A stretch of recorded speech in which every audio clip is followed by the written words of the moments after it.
Okay, 57. I ask about whether this series, the convergent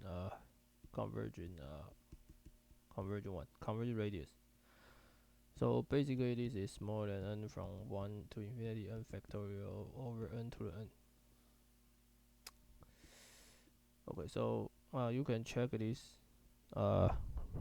whether this is converged or not.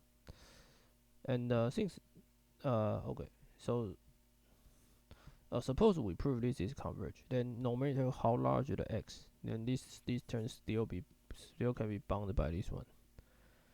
So the only remaining is we need to show that this is converged. Then we can prove that the radius of convergence for x is infinity. Then we use the ratio test. So we want to compute this. We need to compute this when n equals to infinity. So this is limit n goes to infinity. Let me clean the table. Okay, so this is just n plus 1. So you can cancel one of this. And I divided n to n. So this is the famous 1 over e.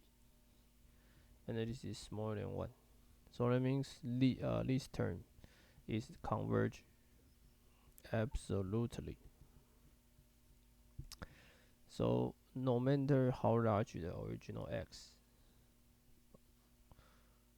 no matter how large the original x, this x will still be bounded by this convergence series. So radius convergence is infinity.